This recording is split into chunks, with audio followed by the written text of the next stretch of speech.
एकदन्ताय विद्महे वक्रतुण्डाय धीमहि तन्नो दन्तिः प्रचोदयात्।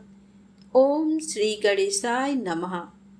आप सभी का हमारे YouTube चैनल पर हार्दिक स्वागत है। आज ज्येष्ठ मास के कृष्ण पक्ष की संकष्टी चतुर्थी व्रत है, तो आइए सुने संकष्टी चतुर्थी व्रत की पौराणिक कथा, चौथ माता की कथा और साथ में सुनेंगे गणेश चालीसा पाठ।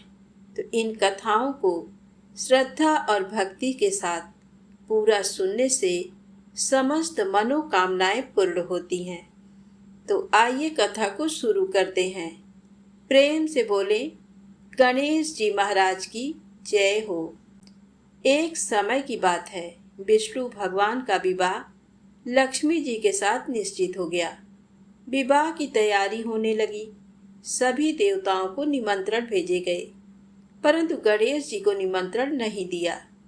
कारण जो भी रहा हो, अब भगवान विष्णु की बारात जाने का समय आ गया। सभी देवता अपनी पत्नियों के साथ विवाह समारोह में आए। उन सब ने देखा कि गणेश जी कहीं दिखाई नहीं दे रहे हैं। तब वे आपस में चर्चा करने लगे कि क्या गणेश जी को नहीं न्योता है या स्वयं गणेश जी ही नहीं आए हैं। सभी को इस बात पर आश्चर्य होने लगा। तभी सबने विचार किया कि विष्णु भगवान से ही इसका कारण पूछा जाए। विष्णु भगवान से पूछने पर उन्होंने कहा कि हमने गणेश जी के पिता भोलेनाथ महादेव को न्योता भेजा है। यदि गणेश जी अपने पिता के साथ आना चाहते हैं तो आ जाते। अलग से न्योता देने की कोई आवश्यकता भी नहीं थी। दूसरी बात यह है कि उनको 1.25 मन मूंग, 1.25 मन चावल, 1.25 मन घी और 1.25 मन लड्डू का भोजन दिन भर में चाहिए। यदि गणेश जी नहीं आएंगे तो कोई बात नहीं। दूसरे के घर जाकर इतना सारा खाना पीना अच्छा भी नहीं लगता। इतनी वार्ता कर ही रहे थे कि किसी एक ने सुझाव दिया, यदि गणेश जी आ भी जाएं तो उनको द्वारपाल बनाकर बैठा देंगे कि आप घर की याद रखना। आप तो चूहे पर बैठकर धीरे धीरे चलोगे तो बारात से बहुत पीछे रह जाओगे। ये सुझाव भी सबको पसंद आ गया, तो विष्णु भगवान ने भी अपनी सहमति दे दी। अब होना क्या था कि इतने में गणेश जी वहां आ पहुंचे और उन्हें समझा बुझाकर घर की रखवाली करने बैठा दिया। बारात चल दी। तब नारद जी ने देखा कि गणेश जी तो दरवाजे पर ही बैठे हुए हैं, तो वे गणेश जी के पास गए और रुकने का कारण पूछा। गणेश जी कहने लगे कि विष्णु भगवान ने मेरा बहुत अपमान किया है। नारद जी ने कहा कि आप अपनी मूषक सेना को आगे भेज दें, तो वह रास्ता खोद देगी, जिससे उनके वाहन धरती में धंस जाएंगे। तब आपको सम्मान पूर्वक बुलाना पड़ेगा। अब तो गणेश जी ने अपनी मूषक सेना जल्दी से आगे भेज दी और सेना ने जमीन पोली कर दी। जब बारात वहां से निकली तो रथों के पहिए धरती में धंस गए। लाख कोशिश करें परंतु पहिए नहीं निकले। सभी ने अपने अपने उपाय किए, परंतु पहिए तो नहीं निकले, बल्कि जगह जगह से टूट गए। किसी की समझ में नहीं आ रहा था कि अब क्या किया जाए। तब तो नारद जी ने कहा, आप लोगों ने गणेश जी का अपमान करके अच्छा नहीं किया। यदि उन्हें मनाकर लाया जाए तो आपका कार्य सिद्ध हो सकता है और ये संकट टल सकता है। शंकर भगवान ने अपने दूत नंदी को भेजा और वे गणेश जी को लेकर आए। गणेश जी का आदर सम्मान के साथ पूजन किया। तब कहीं रथ के पहिए निकले। अब रथ के पहिए निकल तो गए, परंतु वे टूट फूट गए, तो उन्हें सुधारे कौन। पास के खेत में खाती काम कर रहा था, उसे बुलाया गया। खाती अपना कार्य करने के पहले श्री गणेशाय नमः कहकर गणेश जी की वंदना मन ही मन करने लगा। देखते ही देखते खाती ने सभी पहियों को ठीक कर दिया। तब खाती कहने लगा कि हे देवताओं, आपने सर्वप्रथम गणेश जी को नहीं मनाया होगा। और ना ही उनकी पूजन की होगी। इसीलिए तो आपके साथ ये संकट आया है। हम तो मूर्ख अज्ञानी हैं, फिर भी पहले गणेश जी को पूजते हैं, उनका ध्यान करते हैं। और आप लोग तो देवतागण हैं, फिर भी आप गणेश जी को कैसे भूल गए? अब आप लोग भगवान श्री गणेश जी की जय बोलकर जाएं, तो आपके सब काम बन जाएंगे और कोई संकट भी नहीं आएगा। ऐसा कहते हुए बारात वहां से चल दी और विष्णु भगवान का लक्ष्मी जी के साथ विवाह संपन्न करा के सभी सकुशल घर लौट आए। हे गणेश जी महाराज, जैसे आपने विष्णु जी के कार्य को सफल किया, ऐसे ही हम सभी के कार्य को सिद्ध करना। तो प्रेम से बोलें, गणेश जी महाराज की जय हो। अब आइए सुने ज्येष्ठ मास के कृष्ण पक्ष की संकष्टी चतुर्थी व्रत की पौराणिक कथा। सतयुग में 100 यज्ञ करने वाले एक पृथु नामक राजा हुए। उनके राज्य में दया देव नामक एक ब्राह्मण रहते थे। वेदों में निष्णात उनके 4 पुत्र थे। पिता ने अपने पुत्रों का विवाह गृह सूत्र के वैदिक विधान से कर दिया। उन 4 बहुओं में बड़ी बहू अपनी सास से कहने लगी, हे सासू जी, मैं बचपन से ही संकट नाशक गणेश चतुर्थी का व्रत करती आई हूँ। मैंने पिता के घर में भी इस शुभदायक व्रत को किया है। अतः हे कल्याणी, आप मुझे ये व्रत अनुष्ठान करने की अनुमति प्रदान करें। पुत्रवधू की बात सुनकर उसके ससुर ने कहा, हे बहू, तुम सभी बहुओं में श्रेष्ठ और बड़ी हो। तुम्हें किसी प्रकार का कष्ट नहीं है और ना ही तुम भिक्षुड़ी हो। ऐसी स्थिति में तुम किस लिए व्रत करना चाहती हो? हे सौभाग्यवती, अभी तुम्हारा समय उपभोग करने का है। ये गणेश जी कौन हैं? फिर तुम्हें करना ही क्या है? कुछ समय पश्चात बड़ी बहू गर्भिणी हो गई। 10 मास बाद उसने सुंदर बालक का प्रसव किया। उसकी सास बराबर बहू को व्रत करने का निषेध करने लगी और व्रत छोड़ने के लिए बहू को बाध्य करने लगी। व्रत भंग होने के फलस्वरूप गणेश जी कुछ दिनों में कुपित हो गए और उसके पुत्र के विवाह काल में वर वधू के सुमंगली के समय उसके पुत्र का अपहरण कर लिया। इस अनहोनी घटना से मंडप में खलबली मच गई। सभी लोग व्याकुल होकर कहने लगे, लड़का कहाँ गया? किसने अपहरण कर लिया? बारातियों द्वारा ऐसा समाचार पाकर उसकी माता अपने ससुर दया देव से रो रो कर कहने लगी, हे पिताजी, आपने मेरे गणेश चतुर्थी व्रत को छुड़वा दिया है, जिसके परिणाम स्वरूप ही मेरा पुत्र गायब हो गया है। अपनी पुत्र वधू के मुख से ऐसी बात सुनकर ब्राह्मण दया देव बहुत दुखी हुए। साथ ही पुत्र वधू भी दुखित हुई। पति के लिए दुखित पुत्र वधू प्रतिमास संकट नाशक गणेश चतुर्थी का व्रत करने लगी। एक समय की बात है कि गणेश जी एक वेदज्ञ और दुर्बल ब्राह्मण का रूप धारण करके भिक्षाटन के लिए इस मधुर भाषणी के घर आए। ब्राह्मण ने कहा कि हे बेटी, मुझे भिक्षा स्वरूप इतना भोजन दो कि मेरी क्षुधा शांत हो जाए। उस ब्राह्मण की बात सुनकर उस धर्मपरायण कन्या ने उस ब्राह्मण का विधिवत पूजन किया। भक्ति पूर्वक भोजन कराने के बाद उसने ब्राह्मण को वस्त्र आदि दिए। कन्या की सेवा से संतुष्ट होकर ब्राह्मण कहने लगा, हे कल्याणी, हम तुम पर प्रसन्न हैं। तुम अपनी इच्छा के अनुकूल मुझसे वरदान प्राप्त कर लो। मैं ब्राह्मण वेशधारी गणेश हूँ और तुम्हारी प्रीति के कारण आया हूँ।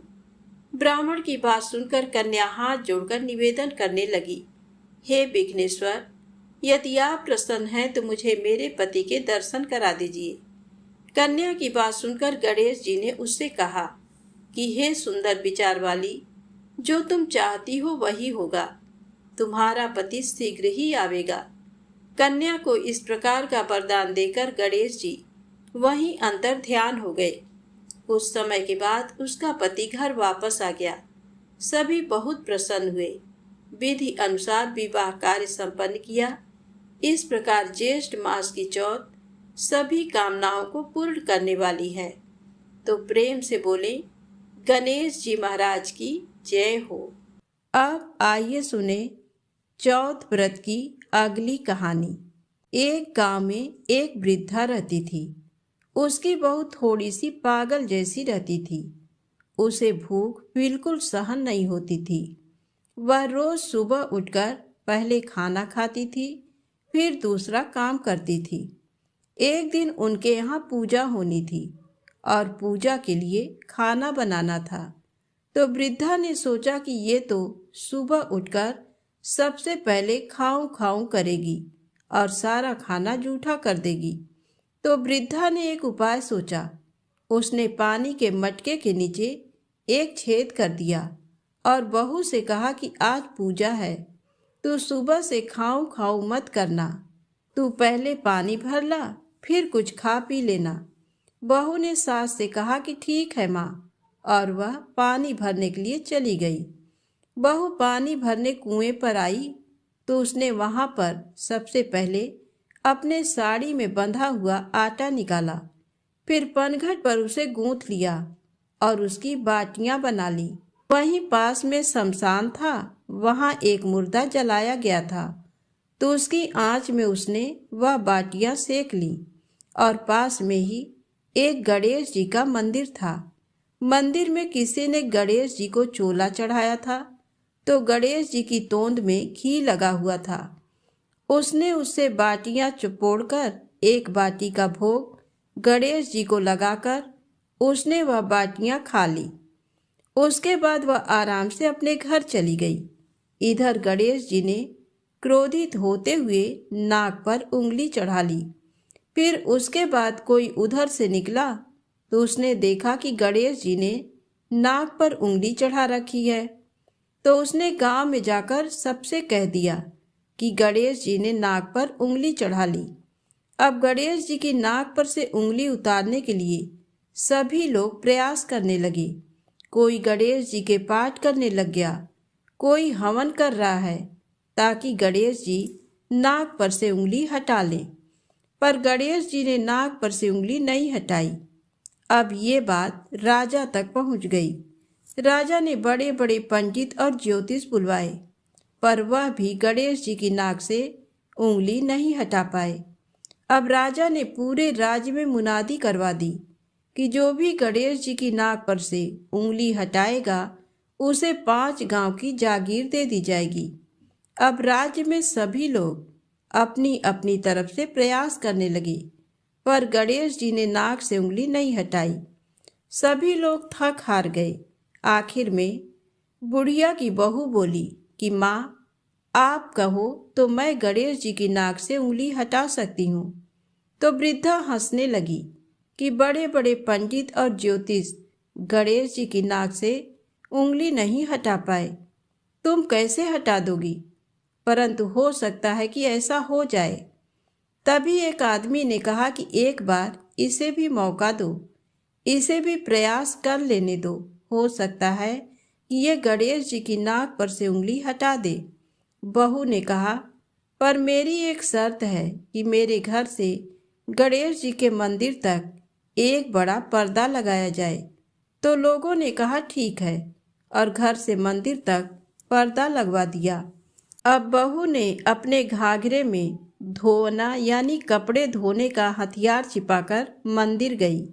मंदिर में धोना निकालकर गणेश जी से बोली, कारे कारे गणेशिया, अपने घर से आटा लाई, पनघट पर आटा गूथा, मरे मुर्दे की आग पर बाटियां सेकी, तुम्हारी तोंद से जरा सा घी ले लिया तो तूने नाक पर उंगली चढ़ा ली।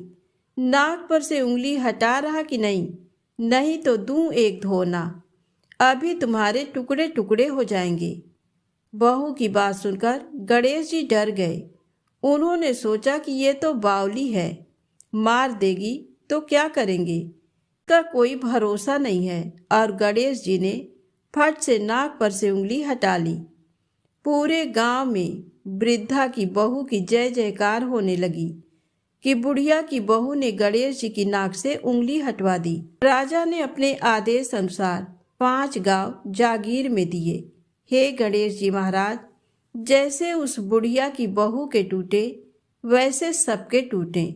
जो कथा अधूरी हो तो पूरी करें और जो पूरी हो तो मान करें। कहानी कहने वाले और सुनने वाले सभी की मनोकामनाएं पूर्ण करें। तो प्रेम से बोले गणेश जी महाराज की जय हो। अब आइए सुने संकष्टी गणेश चतुर्थी की अगली पौराणिक कथा। कथा के अनुसार एक बार इंद्र समेत सभी देवतागण भगवान शिव के पास अपने संकटों को दूर करने की प्रार्थना लेकर पहुँचे।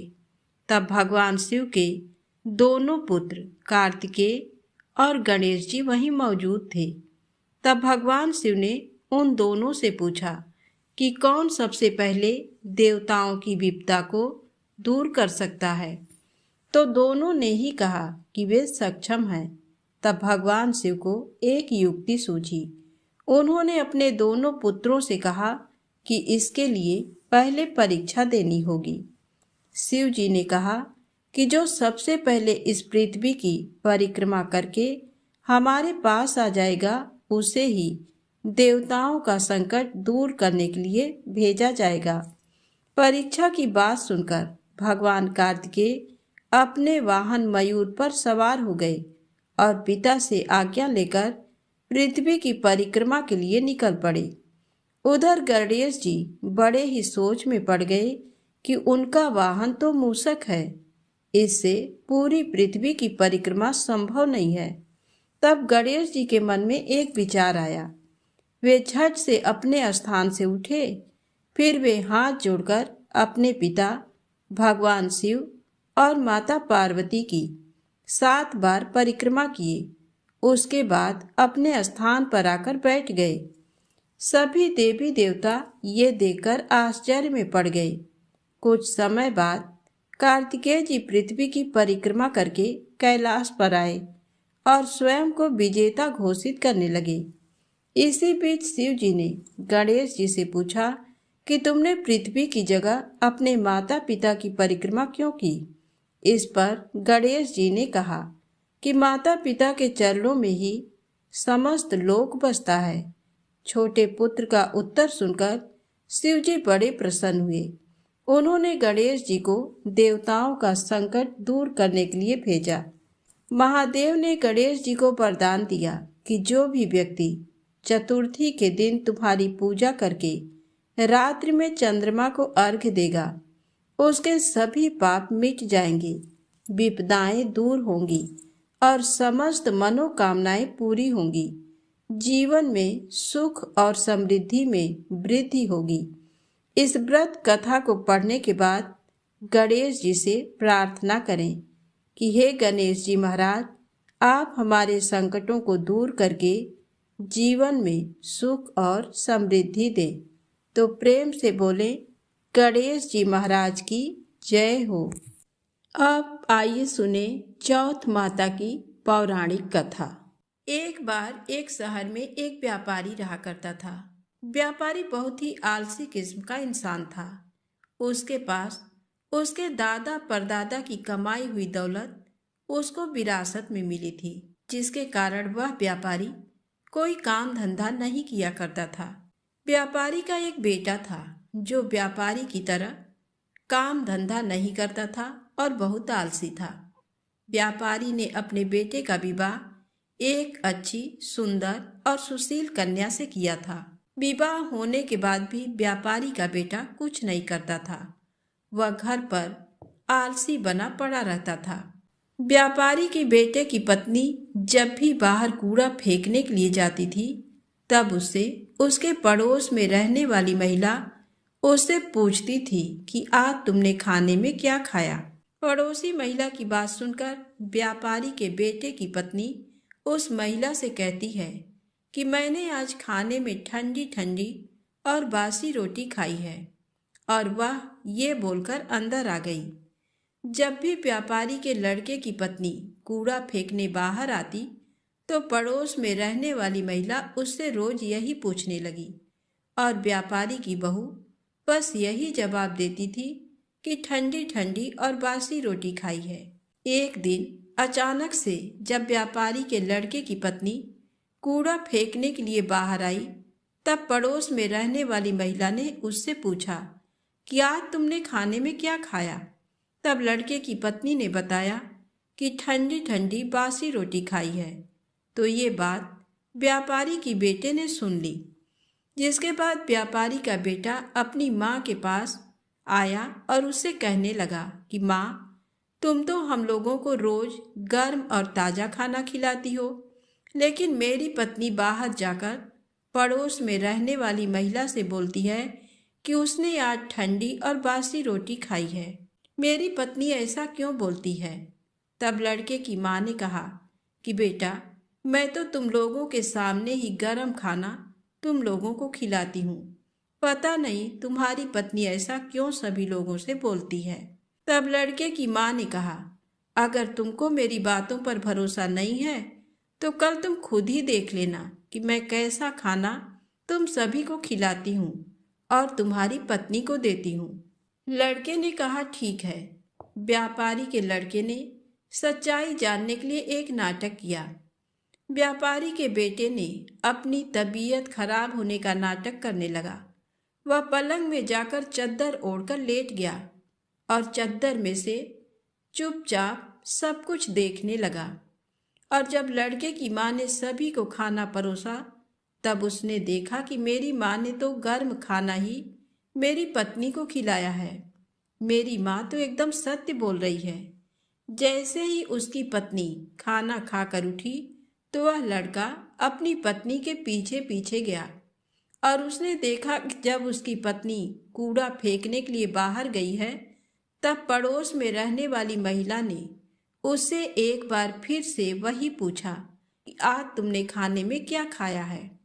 जिसके बाद उसकी पत्नी ने एक बार फिर से उस पड़ोसी महिला को वही बताया जो वह हर बार बताती आई थी कि आज मैंने ठंडी और बासी रोटी खाई है। अपनी पत्नी की ये करतूत देखकर उसने अपनी पत्नी से कहा कि मेरी माँ तो तुम्हें रोज गर्म खाना ही खिलाती है, तो तुम पड़ोसी को क्यों बोलती हो कि वह तुमको ठंडा और बासी खाना खिलाती है। लड़के की पत्नी बहुत बुद्धिमान और चालाक थी। उसने अपने पति को समझाया कि ना तो आप बाहर जाकर पैसे कमाते हो और ना ही आपके पिताजी बाहर जाकर पैसे कमाते हैं। ये तो आपके पिताजी को विरासत में मिले धन की रोटी है। अगर आप लोग अभी भी नहीं समझेंगे तो एक दिन सारा धन खत्म हो जाएगा और घर में खाने के लिए रोटी तक नहीं मिलेगी। लड़के को अपनी पत्नी की बात सुनकर समझ में आ जाता है कि वह सही बोल रही है। अगर मैंने अभी धन नहीं कमाया तो आगे बहुत बड़ी दिक्कत हो सकती है। जिसके बाद लड़के ने ये तय कर लिया कि अब वह पैसा कमाएगा, जिसके लिए व्यापारी के बेटे ने ये तय किया कि वह विदेश जाएगा और विदेश में बहुत सारा धन कमाएगा। व्यापारी का बेटा धन कमाने के लिए विदेश चला जाता है। अपने पति के विदेश जाने के बाद उसकी पत्नी 12 महीने के लिए चौथ माता का व्रत रखने लगती है और धीरे धीरे 12 महीने गुजर जाते हैं। तब चौथ माता और गणेश जी ने उसकी पत्नी की व्रत रखने और पूजा करने से खुश हो जाती हैं। जिसके बाद चौथ माता और गणेश जी ये तय करते हैं कि अब इस कन्या को इसके पति से मिलवा देना चाहिए, क्योंकि 12 महीने गुजर चुके हैं। जिसके बाद चौथ माता और गणेश जी एक बार जब व्यापारी का बेटा विदेश में अपने घर में गहरी नींद में सो रहा होता है, तब उसके सपने में जाकर चौथ माता ने कहा कि तुम अपने घर चले जाओ, तुम्हारी पत्नी तुमको बहुत याद कर रही है और वह तुम्हारा इंतजार कर रही है। लड़के ने चौथ माता से कहा कि मैं यहाँ से कैसे जा सकता हूँ, मेरा यहाँ पर बहुत सारा व्यापार फैला हुआ है और मेरे जाने के बाद इस व्यापार को कौन देखेगा। चौथ माता ने लड़के से कहा कि तुम चिंता मत करो, कल तुम सुबह एक दिए को जलाकर उसको लेकर अपने साथ बैठ जाना। जिन जिन लोगों को तुमको पैसा देना है वह तुमको पैसे दे जाएंगे और जिन जिन लोगों को तुम्हें पैसा देना है वह तुमसे पैसा ले जाएंगे और इस प्रकार से तुम्हारा सारा व्यापार एक ही दिन में सिमट जाएगा। व्यापारी के लड़के ने चौथ माता की बात मानकर अगले दिन वैसा ही किया जैसा चौथ माता ने उससे करने के लिए कहा था। उसने अपने हाथ में सूरज दीपक जलाकर बैठ गया, जिसके बाद व्यापारी आए, उसको पैसा दे गए और जिसको उसे पैसा देना था वह उससे पैसा ले गए और व्यापारी के लड़के का व्यापार एक ही दिन में सिमट गया। इसके बाद व्यापारी का बेटा अपने घर जाने के लिए निकल पड़ा। थोड़ी दूर चलने के बाद जब व्यापारी का बेटा आधे रास्ते पहुंच गया था तब उसको रास्ते में एक सांप दिखाई दिया। वह सांप एक जगह जल रही अग्नि के पास जा रहा था, जिसको देखकर व्यापारी के बेटे ने सांप को अग्नि के पास जाने से रोक दिया। व्यापारी के बेटे के ऐसा करने के बाद वह सांप बहुत क्रोधित हो गया। वह कोई और नहीं बल्कि नागराज थे। तभी नागराज ने उस लड़के से कहा कि तुमने ये क्या किया? मैं तो नाग योनि से छुटकारा पाने के लिए जा रहा था, लेकिन तुमने ऐसा होने नहीं दिया। अब मैं तुमको जान से मार दूंगा। जिसके बाद व्यापारी के बेटे ने कहा कि मैं पिछले 1 साल से विदेश में हूँ। मेरी पत्नी मुझे बहुत याद कर रही है और मैं 1 साल बाद अपने घर जा रहा हूँ। आप मुझे अभी छोड़ दीजिए। मैं अपनी पत्नी से एक बार मिल लूँ, तब कल आप मेरे घर आकर मुझे मार दीजिएगा। जिसके बाद नागराज ने व्यापारी के बेटे को जाने दिया और थोड़ी ही देर में अपने घर वह पहुँच गया। लेकिन व्यापारी का बेटा बहुत डरा हुआ था, तो उसकी पत्नी ने पूछा कि आप इतने भयभीत क्यों हैं?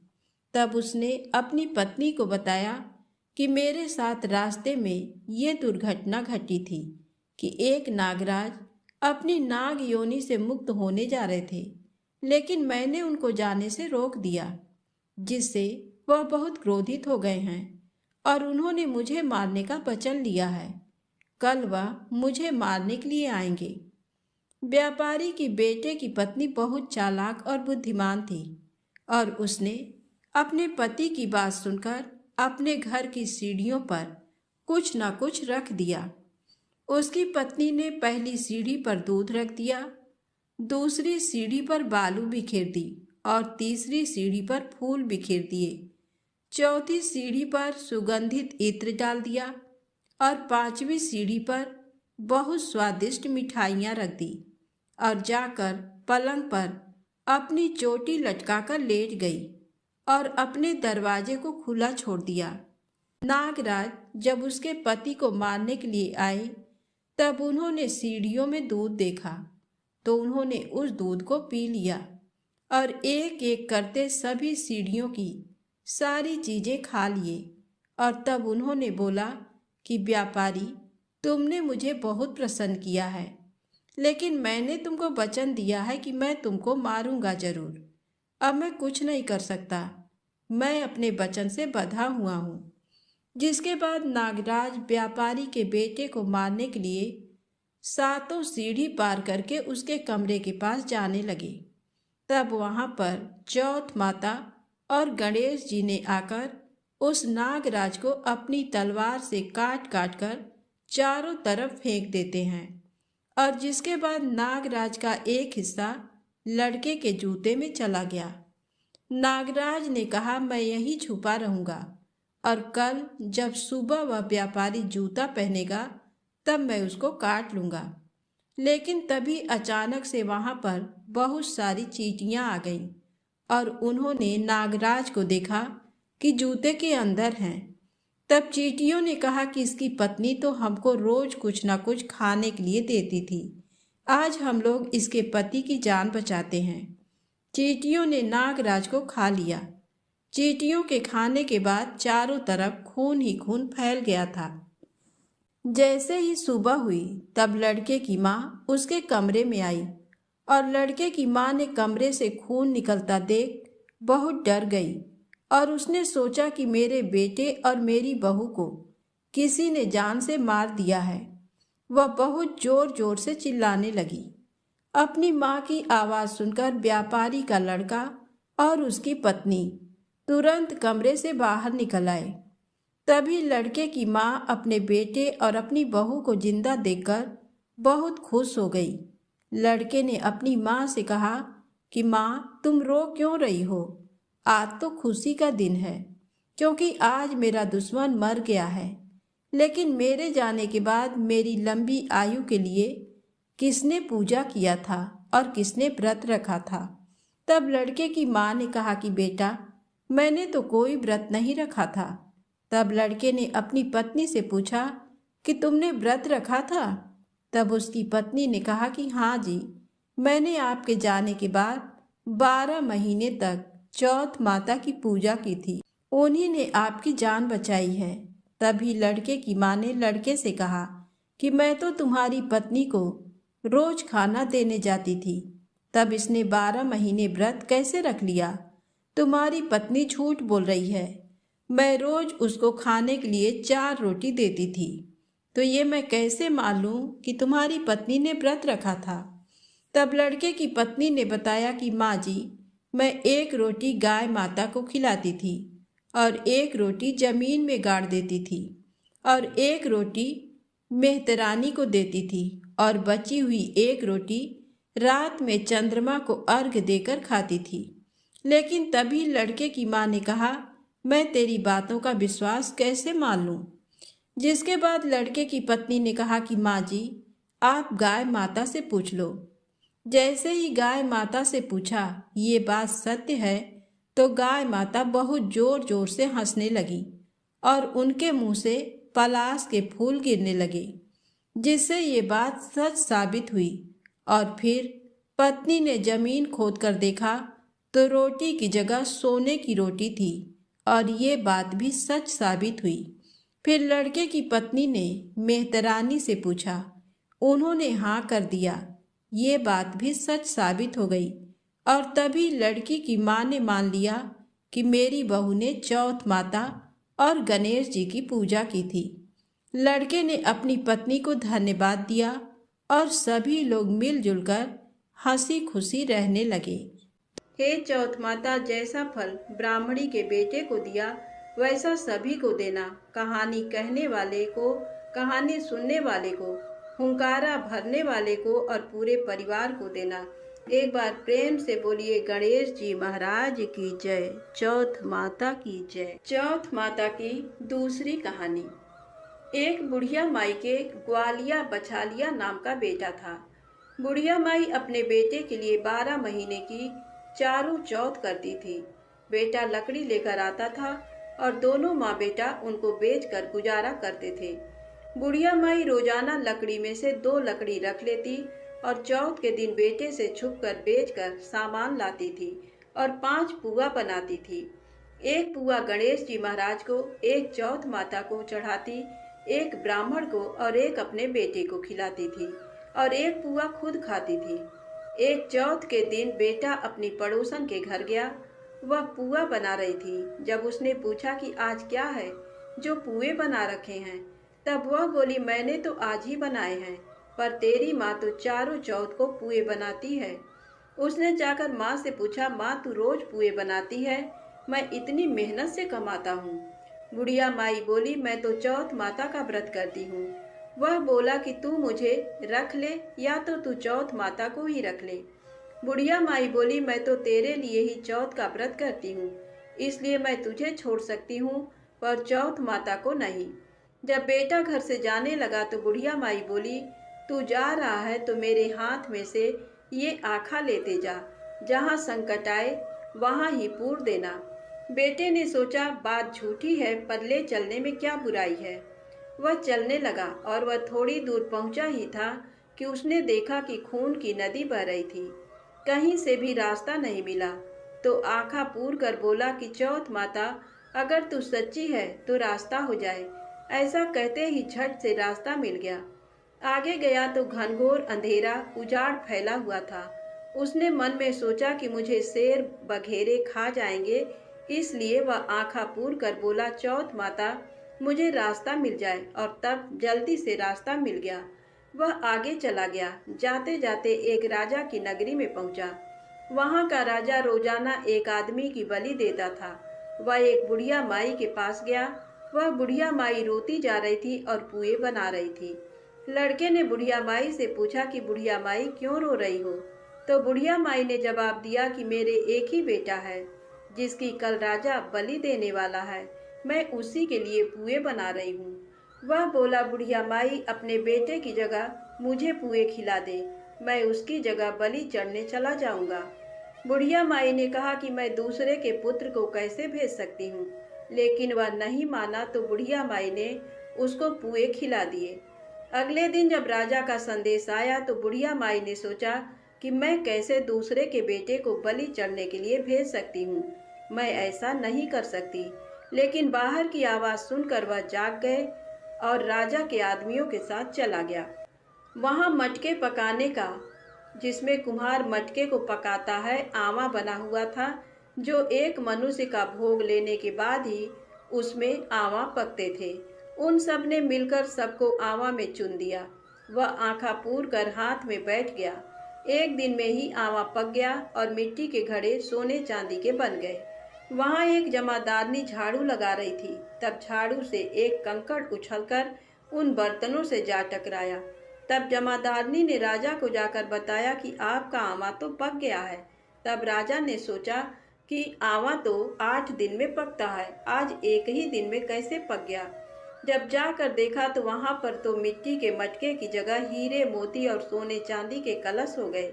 अंदर से आवाज आई कि धीरे से उतारो, अंदर आदमी है। आवाज को सुनकर राजा के आदमी डर गए कि अंदर कौन सा भूत प्रेत आ गया। फिर वह बोला कि डरो मत, मैं तो सिर्फ एक आदमी हूँ जिसको तुमने अंदर चुना था। देखा तो अंदर हरे हरे जवारे उग रहे थे। राजा ने पूछा कि तू अंदर जीवित कैसे बच गया? तब उसने बताया कि मेरी माँ चौथ का व्रत करती है। जब मैं घर से निकला था तो मेरी माँ ने मुझे आंखें दिए थे। मैं उन्हीं को पूर कर बैठ गया और चौथ माता के कारण बच गया। जब राजा ने कहा कि मैं तेरे को एक घोड़े पर बैठाकर सांकल में बांध देता हूँ, यदि वह सांकल खुलकर मेरे बन जाएगी तो मैं चौथ माता को सच्ची मान लूँगा। तब वह आंखें पूर कर बैठ गया और चौथ माता से कहने लगा, हे चौथ माता, अब तुम ही मेरी लाज बचाना। तब सांकल खुलकर राजा के बंध गई। राजा ने अपनी बेटी की शादी उस लड़के से कर दी और बहुत सा धन दौलत देकर विदा किया। पड़ोसन बोली कि माई, तेरे बेटे बहू आए हैं। जब छत पर चढ़कर देखा तो सच में बहू बेटे आ रहे थे। हे चौथ माता, जैसे आपने बुढ़िया और उसके बेटे पर कृपा बनाई, वैसे सभी पर कृपा बनाना। प्रेम से बोले गणेश जी महाराज की जय हो, चौथ माता की जय हो। आइए सुने गणेश चालीसा पाठ। वक्रतुंड महाकाय सूर्यकोटि समप्रभा निर्विघ्नं कुरु मे देव सर्वकार्येषु सर्वदा। जय गणपति सद्गुण सदन कविवर बदन कृपा, विघ्न हरण मंगल करण जय जय गिरिजाला। जय जय जय जय गणपति राजू, मंगल भरण करण शुभ काजू। जय गजबदन सदन सुखदाता, विश्व विनायक बुद्धि विधाता। वक्रतुंड शुचि सुंड सुहावन, तिलक त्रिपुंड भाल मन भावन। राजित मणि मुक्तन उर्माला, स्वर्ण मुकुट सिर नयन विशाला। पुस्तक पाणि कुठार त्रिशूलम, मोदक भोग सुगंधित फूलम। सुंदर पीतांबर तन साजित, चरण पादुका मुनि मन राजित। धन शिव सुवन सडानन भ्राता, गौरी ललन विश्व विधाता। रीति सिद्धि तव चमर डुलावे, मूषक वाहन सोहत द्वारे, कहाँ जन्म शुभ कथा तुम्हारी। अति सुचि पावन मंगलकारी, एक समय गिरिराज कुमारी।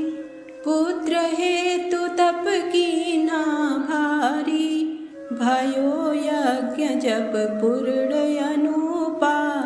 तब पहुँचो तुम धरि द्विज रूपा, अतिथि जानी के गौरी सुखारी। बहुविधि सेवा करी तुम्हारी, अति प्रसन्न हुए तुम वर दीन्हा। मातु पुत्र हित जो तप कीन्हा, मिलहि पुत्र तुहि बुद्धि विशाला।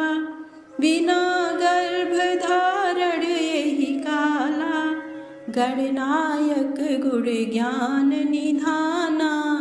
पूजित प्रथम रूप भगवाना, अस कही अंतर धान रूप हुए।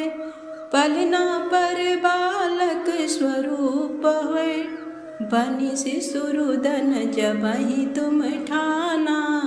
लखि मुख सुख नहीं गौरी समाना, सकल मगन सुख मंगल गावही। नभते सुरन सुमन बरसावही, शंभु माँ बहुदान लुटावही। सुर मुनि जन सुत देखन आवही, लखि अति आनंद मंगल साजा। देखन भी आए शनि राजा, निज अवगुण गुनि शनि मन माही। बालक देखन चाहत नाही, गिरजा कछु मन भेद बढ़ायो। उत्सव मोर न शनि तुहि भायो, कहन लगे शनि मन सकुचाई। का करी हाँ शिशु मोहि दिखाई, नहीं विश्वास उमा कर भयऊ। शनि सो बालक देखन कहेऊ, पड़तहि शनि दृग कोड प्रकाशा। बालक सिर उड़ी गयो आकाशा, गिरिजा गिरी विकल होय धरड़ी। सो दुख दशा गयो नहीं वरड़ी, हाहाकार मचो कैलासा। शनि कीन्यो लखि सुत को नासा, तुरत गरुड़ चढ़ी विष्णु सिधाए। काटी चक्र सो गज सिर लाए, बालक के धड़ ऊपर धार्यो। प्राण मंत्र पढ़ शंकर डार्यो, नाम गणेश शंभु तब कीन्हे। प्रथम पूज्य बुद्धि निधि बर दीन्हे, बुद्धि परीक्षा जब शिव कीन्हा। पृथ्वी की प्रदक्षिणा लीना, चले खडानन भरमि भुलाई।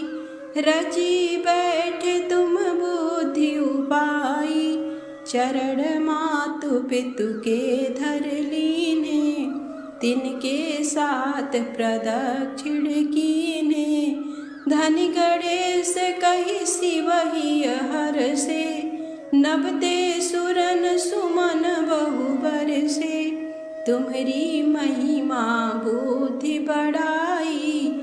शेष सहस मुख सकै न गाई, मैं मतिहीन मलिन दुखारी। करहु कवन विधि विनय तुम्हारी, भजत राम सुंदर प्रभु दासा।